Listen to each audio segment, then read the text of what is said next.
तो आप सभी को नमस्ते प्रणाम। मैं आपका अपना ठाकुर प्रखर सिंह और रात के 10 बज चुके और कहानी का जो सिलसिला है बदस्तूर जारी है। आज की कहानी शुरू करूँ उससे पहले आप लोगों से एक बात कहना चाहता हूँ। हालांकि मैं किसी मामले पे ज़्यादा सेंसिटिव नहीं होता, बस जवाब उन बातों का देता हूँ जिन बातों पे लगता है कि हाँ कुछ लोग ऐसे हैं जो मुझे सच में चाहते हैं, सच में प्यार करते हैं और उनके मन में कहीं ना कहीं मुझे लेके थोड़ा सा डाउट आ रहा। डाउट कई चीज़ों का हो सकता है। हाल फिलहाल में मैंने कुछ वीडियोज़ बनाए।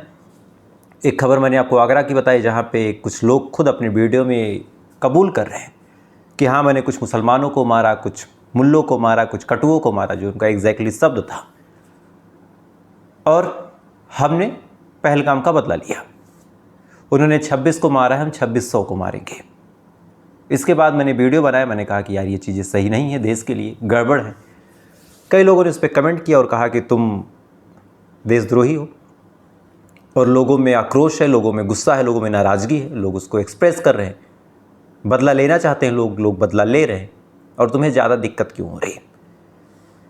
और साथ ही मैंने कुछ मोदी जी से सवाल पूछ लिए, और जैसे सवाल पूछे तो फिर जो उनके चाहने वाले हैं उन्होंने भी कुछ क्रिटिसाइज़ किया।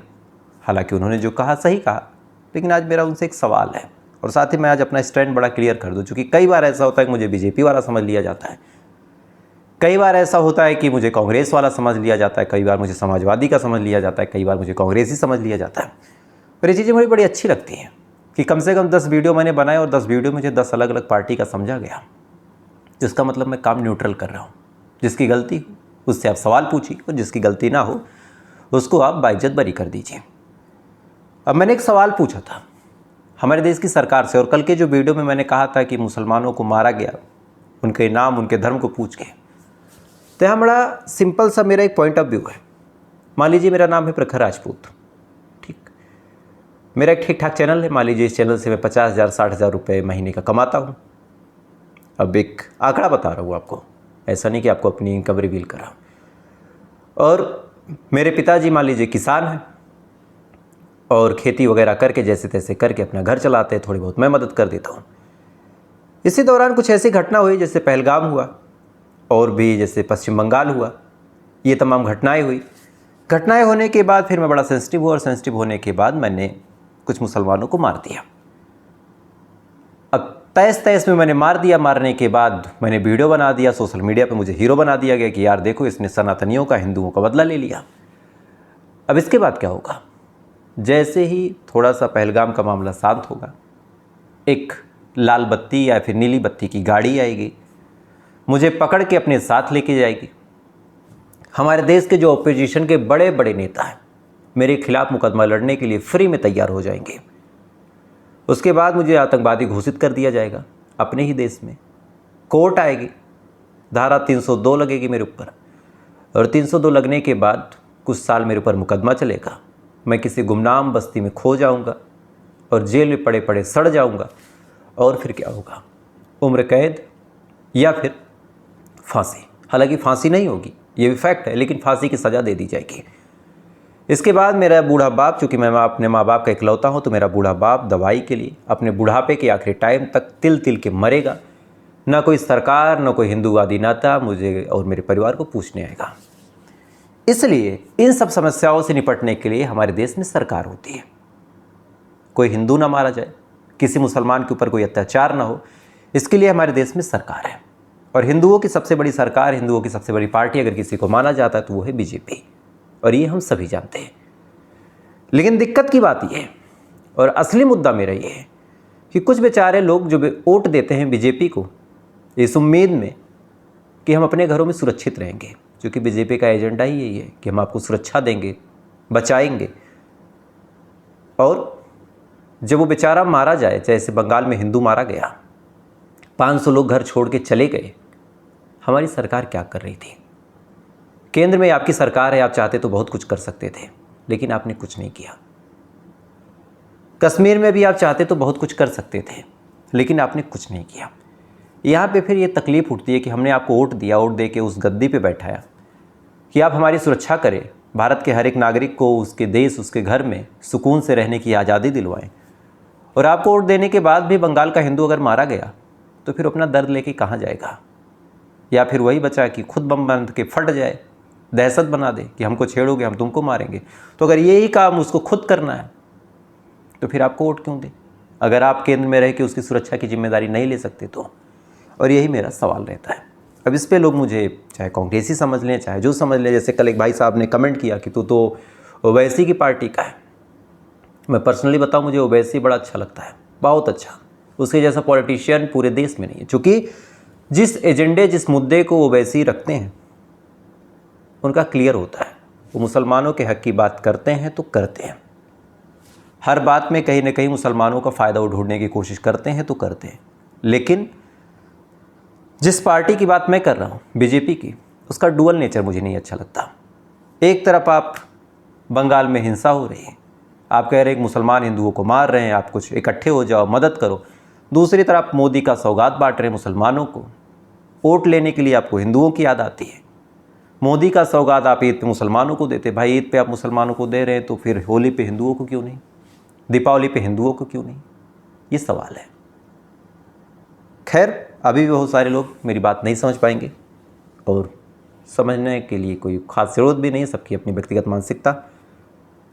और ज़्यादा ही लंबा ज्ञान दे दिया, अब बढ़ते हैं आज की कहानी के ऊपर। लेकिन मुझे लगा कि ये बात आपसे शेयर कर देनी चाहिए ताकि आप मेरा एजेंडा बड़ा क्लियर समझ सकें कि जो सत्ता में है, जो कुछ कर सकता है, हम उसके कामों को याद कराते रहें कि आपका फ़र्ज़ है। हमारा काम नहीं है कि हम किसी से बदला लें, हम किसी से रिवेंज लें। ये आपकी ड्यूटी है कि आप बदला दिलवाएं, आप रिवेंज दिलवाएं। जो गलत करे उसको आप उसकी हैसियत में ला के छोड़ें, ये मेरा काम नहीं है। आप सरकार में, आपके पास सिस्टम है, कानून से आप बंधे हुए नहीं हैं, तो ये काम आप ही करें। खैर, अब ऐसा क्यों कह रहा हूँ, आपको एक कहानी भी सुना देता हूँ। आपको याद होगा, बात साल 2019 की है और साल 2019 से पहले आपको लेके चलता हूँ 18वीं शताब्दी में। 1864 के आसपास, जब अलग अलग देश एक दूसरे के ऊपर लगातार हमला कर रहे थे, कभी विश्व युद्ध चल रहा था, कभी कुछ और चल रहा था, कभी अमेरिका किसी के ऊपर हमला कर रहा था, कभी रशिया की लड़ाई चल रही थी, इधर मिडिल ईस्ट में भी लड़ाई कहीं ना कहीं थोड़ी बहुत शुरू हो गई थी। तो ऐसे हाल में एक दिक्कत थी कि जो जिसकी तरफ से लड़ता था, अगर वो गलती से पकड़ा जाता था तो पकड़ने के बाद उसको बड़ा टॉर्चर किया जाता था, उसको मारा जाता था, उसको पीटा जाता था। अगर एक देश दूसरे देश के आदमी को पकड़ ले तो पकड़ने के बाद जितना टॉर्चर आप सोच सकते हैं उतना किया जाता था। अब ये तमाम चीज़ें जब होने लगी तो फिर लोगों के जहन में ख्याल आया कि यार सैनिक तो अपने देश के लिए लड़ता है, पर्सनली उसकी कोई लड़ाई भी नहीं है। तो अगर उसको पकड़ा जाए, अच्छा इधर वाले इधर को पकड़ते हैं, इधर वाले इधर को पकड़ते हैं और दोनों एक दूसरे के सैनिकों को टॉर्चर करते हैं और दोनों को ही दुख होता है कि हमारे सैनिक को टॉर्चर किया जा रहा।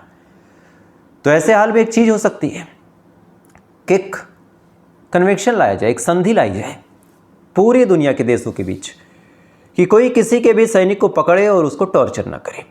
तो तमाम लोग जंग भी लड़ेंगे, जंग के भी कुछ अपने वसूल होंगे, कायदे कानून होंगे और तमाम चीज़ें बहुत बढ़िया चलेंगी। अब ये बात जब तमाम देशों ने सोची तो यहाँ पे फिर जेनेवा कन्वेंशन लाया गया और ये कहा गया और कुछ नियम बनाए गए कि युद्ध में जो सैनिक पकड़े जाएंगे उनका पूरा एक हिसाब होगा और इतने टाइम में छोड़ना पड़ेगा और साथ ही आपको टॉर्चर नहीं करना है। आप उस सैनिक से कोई जानकारी पूछते हो नहीं बताता तो आप उससे फोर्सफुली वो जानकारी निकलवा नहीं सकते, आप उसको मार पीट नहीं सकते, प्रॉपर व्यवहार करना होगा। अगर उसको कोई चोट लगी है तो आपको उसकी दवा करानी होगी, कोई इंजरी है तो आपको इलाज करवाना होगा, घर वालों से बात करना चाहे तो बात करनी देनी होगी और साथ ही आपने जिस देश के सैनिक को पकड़ा है उस देश को जानकारी देनी होगी। यानी तमाम मानवता जो आप सोच सकते हैं उस सैनिक के लिए आपको दिखानी पड़ेगी। अब अलग अलग टाइम पे ये एक कानून बना, साल 1964 से शुरू हुआ, 1864 से शुरू हुआ, 1947 तक जेनेवा कन्वेंशन लिखा गया। हालांकि जहाँ तक मुझे याद है कि 1977 के आसपास भी इसमें कुछ धाराएं ऐड की गई। तो ओवरऑल इसमें यही था कि आप किसी भी सैनिक को टॉर्चर नहीं कर सकते, उसको ज़्यादा दिन होल्ड नहीं कर सकते, आपको छोड़ना पड़ेगा। इसी दौरान अब आपको साल 2019 में लेके चलता हूँ, जब हमारे देश में पुलवामा अटैक हुआ था, जब हमारे देश के 40 जवान शहीद हुए थे। पूरा देश रोया था और पूरे देश के लिए सबसे काला दिन था। इसी दौरान फिर भारत ने भी बदला लेने की सोची और बालाकोट एयर स्ट्राइक हुई, उरी हुई और इधर बालाकोट।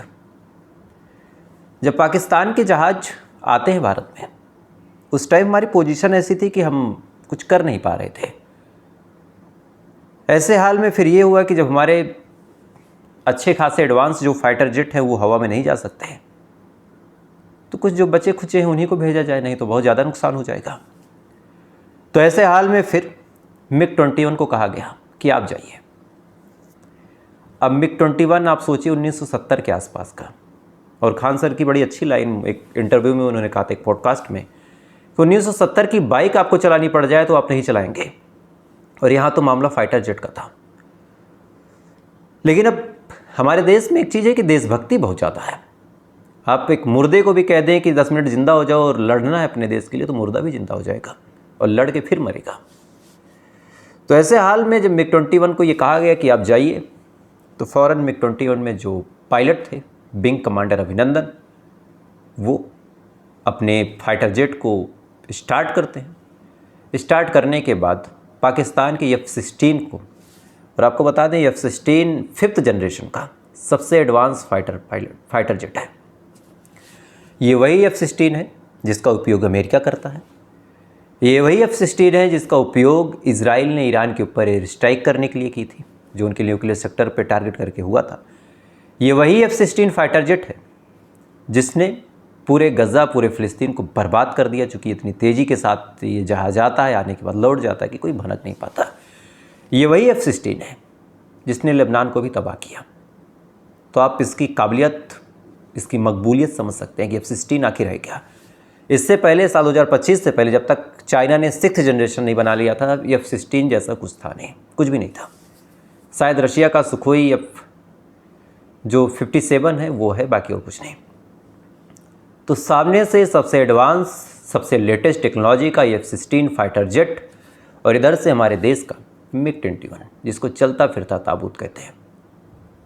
अभिनंदन साहब इसको लेके उड़ते हैं, दौड़ाते हैं, वो लोग भागते हैं। इनकी फ्लाइंग स्किल इतनी कुशल थी कि F-16 भी इनसे पीछे हट गया। अब ये पीछे पीछे F-16 आगे आगे है, लेकिन इसी दौरान नेविगेशन सिस्टम जो था वो टूट गया और बातचीत हो नहीं पाई, और हमारे देश के अभिनंदन साहब पहुंच जाते हैं पाकिस्तान सीमा में। 6 से 7 किलोमीटर अंदर जाते हैं। इसी दौरान F-16 ने इनके ऊपर मिसाइल लॉक की, इन्होंने भी मिसाइल लॉक की, दोनों ने एक दूसरे पे फायर कर दिया। सामने वाले का भी जहाज़ हिट हुआ, इनका भी जहाज़ डैमेज हुआ। इसी दौरान F-16 गिर गया, और पूरी दुनिया में एक नायाब नमूना था कि कोई 70 के दशक के प्लेन के साथ F-16 गिरा थे। पाकिस्तान को इसके लिए अमेरिका ने बड़ी लताड़ लगाई थी कि आपने बेइज्जती करवा दी। अब ये गिरते हैं, गिरने के बाद फिर पकड़े जाते हैं। वहाँ पे इनके साथ कुछ वहाँ पे बदतमीजी वगैरह भी हुई थी, लेकिन जेनेवा कन्वेंशन के तहत पाकिस्तान मजबूर था, और 60 घंटे के अंदर इनको बाकायदा सम्मान के साथ छोड़ दिया गया। अब आपको लग रहा होगा कि ये कहानी आपको क्यों बता रहा हूँ, तो इस कहानी के पीछे एक वजह है। जिस दिन हमारे देश में अटैक हुआ था अभी पहलगाम में, इसी दिन एक और घटना हुई थी। पश्चिम बंगाल के BSF के कांस्टेबल हैं जिनका नाम है PK शाह। PK शाह पंजाब और पाकिस्तान की बॉर्डर पर तैनात थे। वहाँ के जो बॉर्डर की स्थिति है वो बड़ी अजीब है। पाकिस्तान का बॉर्डर लगभग 500 मीटर आगे, भारत का बॉर्डर बीच में 500 मीटर इधर, और बीच में एक जीरो लाइन है। और इस जीरो लाइन की कहानी ये है कि यहाँ पे जो किसान है वो खेती वगैरह करते हैं। अब भाई देश आज़ाद हुआ, उसके बाद बंटवारा हुआ, लेकिन जिसकी जो ज़मीन थी उसको तो मिल नहीं थी, तो बंटवारे में उस ज़मीन का क्या करें, तो जिसकी थी उसके नाम वो रही। लेकिन अब यहाँ पे एक बात थी कि भाई ये बॉर्डर सील हो गए, बीच का एक जीरो जोन, तो वहाँ पे खेती कैसे हो। तो फिर आपस में दोनों देशों ने बातचीत की और कहा कि भाई किसानों को हम कुछ नहीं बोलेंगे, बस बॉर्डर के पास ना आए, उस जीरो जोन में जो करना है करें। वहाँ पे भी कुछ जीरो में से एक बॉर्डर बना दिया गया कि इधर तक भारत वाले, उधर तक पाकिस्तान वाले। ठीक है। इसी दौरान 22 अप्रैल को कुछ किसान BSF के जवानों के पास जाते हैं और कहते हैं कि साहब हमको खेती करनी है और गेहूं की फसल काटनी है। अब BSF वहाँ के जो जवान तैनात थे हाल फिलहाल में, KP शाह, उनको आदेश देता है कि आप जाइए, इनकी खेती करवाइए और कटाई करवाइए और देखिए कोई दिक्कत ना हो। ऊपर से आदेश, PK शाह वहाँ पे जाते हैं। धूप थी, बंगाल के रहने वाले, ज़्यादा गर्मी की आदत नहीं। इनको न जाने कहाँ से आइडिया आया कि सामने जो पेड़ है उसकी छांव में चले जाते हैं। ये उस पेड़ की छाँव में चले गए। अब इनको पता ही नहीं था कि ये पाकिस्तान का इलाका है। पाकिस्तान के रेंजर फ़ौरन आते हैं, इनको गन पॉइंट पे अरेस्ट करते हैं, इनको चेक करते हैं। कुछ संदिग्ध मिला नहीं, हालांकि इनकी सर्विस राइफल थी इनके पास। उसके बाद इनका मुंह और आंखों में पट्टी बांध के इनको अपने साथ लेके जाते हैं। इधर हमारे देश में हाहाकार मचा था कि एक हमला हुआ। दूसरी ही खबर फिर निकल के सामने आई कि हमारा एक सैनिक पाकिस्तान के कब्जे में है। हालांकि इस बात को ज़्यादा मीडिया में नहीं दिखाया गया, लेकिन जब पीके सिंह के परिवार, उनके घर वालों को ये जानकारी मिली, तमाम लोग का रो रो के बुरा हाल, तमाम लोग का। स्थिति ऐसी है कि 3 बार बीएसएफ और पाकिस्तान के रेंजरों ने आपस में मीटिंग की कि कैसे छोड़ा जाएगा और क्या होगा। लेकिन तकलीफ़ की बात यह है कि जिनेवा कन्वेंशन, जिसके बारे में मैंने आपको पूरी डिटेल में शुरू में इसलिए बताया ताकि आप समझ सकें कि पाकिस्तान क्यों मजबूर है छोड़ने के लिए। 48 से 50 घंटे, 60 घंटे का वक्त गुजर चुका है, अभी तक उस जवान को छोड़ा नहीं जा सका। 3 बार मीटिंग हुई, तीनों बार मीटिंग विफल हुई। पीके सौ की जो पत्नी है रजनी जी, प्रेग्नेंट है बेचारी, एक बच्चा है और दोबारा प्रेग्नेंट है। प्रेगनेंसी की हालत में वो पठानकोट आना चाहती है बातचीत करने के लिए, मोदी साहब से मिलना चाहती है कि आप कुछ भी करके मेरे पति को आज़ाद करवाइए। पूरा परिवार परेशान है, परिवार डरा हुआ है कि पाकिस्तान के कब्ज़े में है और मामला इतना गंभीर है, क्या होगा क्या नहीं। एक एक मिनट, एक एक सेकंड जो उनकी रिहाई की खबर नहीं ला रहा, उस परिवार के लिए सुइयां चुभोने जैसा है। हर सेकंड वो परिवार परेशान है, हर सेकंड इस उम्मीद में कि सरकार कुछ करे, हर सेकंड इस उम्मीद में कि बीएसएफ वाले बातचीत करके जल्द से जल्द छुड़वा ले। लेकिन अभी तक छुड़ाने की कोई खबर निकल के नहीं सामने आई। अब ऐसे हाल में हमारे जैसे लोग अगर सरकार से ये सवाल ना करें, सरकार को बार बार ये चेताए ना कि आपको आज़ाद करवाना है, आप कब करवाएंगे, तो फिर सरकार तक बात पहुँचेगी कैसे। क्योंकि छोटे छोटे लोग, हमारे जैसे छोटे छोटे चैनल जब आवाज़ उठाते हैं, तब पीके सौ जैसे लोग के परिवारों को सुकून मिलता है कि चलो कोई तो बात कर रहा। और यही वजह है कि मैं मौजूदा सरकार से सवाल करता हूँ। इसमें मेरा कोई एजेंडा नहीं है, और हालांकि मैं इतना डिफेंसिव होना भी नहीं चाहता। जिसको जो लगता है लगे, व्यक्तिगत आज़ादी है, डेमोक्रेसी है, लोकतंत्र है। लेकिन तकलीफ़ होती है कि हमारे देश का एक जवान आँखों में पट्टी बांधे, मुँह पे कपड़ा बांधे, पाकिस्तान की कैद में है। पाकिस्तान की जो मीडिया, वहाँ के जो मेम पेजेस हैं, मजाक बना रहे हैं हमारा। ये सब चीज़ें जब देखता हूँ कलेजा दुखता है, तकलीफ़ होती है कि हम क्या हैं और सामने वाला हमें समझ क्या रहा। हमारे पास मिराज है, राफेल है, न जाने कितने ऐसे मामले हैं जहाँ पाकिस्तान, न जाने की क्या बात छोड़िए, अब हर एक मामले में हम पाकिस्तान से आगे हैं। लेकिन एक जवान जो 18 साल से अपने देश के लिए अपनी कुर्बानियाँ देता रहा, आज जो कब्ज़े में है और हम लोग खामोश हैं। तो हमें आपको आवाज़ उठानी होगी ताकि शासन सत्ता के कान में जू रेंग सके। मैं भी शासन सत्ता के पास बहुत इंपॉर्टेंट काम हूँ, लेकिन आज एक जवान वहाँ पे है और हमारा फ़र्ज़ बनता है कि वो लौटा के लाया जाए, और इसीलिए हमने मोदी जी को वोट दिया था। खैर, फ़िलहाल ये बड़ी अजीब घटना थी। तमाम कहानी आपको इसलिए शुरू में बताई, 12-14 मिनट आपके हो सकते हैं ख़राब हो, लेकिन ये 12-14 मिनट ख़राब करने का पर्पज़ यही था कि आपको लास्ट में ये बात समझा सकूं कि सवाल उठाना, सवाल पूछना क्यों आवश्यक है। बाकी आपकी क्या राय है कमेंट कीजिएगा, और चाहे तो ट्विटर वगैरह पे आप पोस्ट कर सकते हैं कि इनको वापस लाया जाए। परिवार उनका परेशान है, बेबी प्रेग्नेंट है, तब भी भटक रही है, और इनको इंसाफ मिल सके। खैर, आपकी क्या राय है कमेंट कीजिएगा, और ऐसी कहानी अगर आप पसंद करते हैं तो वीडियो को लाइक करके, चैनल सब्सक्राइब करके अपना प्यार दीजिएगा। कल आपसे फिर मुलाकात होगी ऐसी किसी कहानी के साथ। तब तक आप अच्छे रहिए, खुश रहिए। जय हिंद, वंदे मातरम।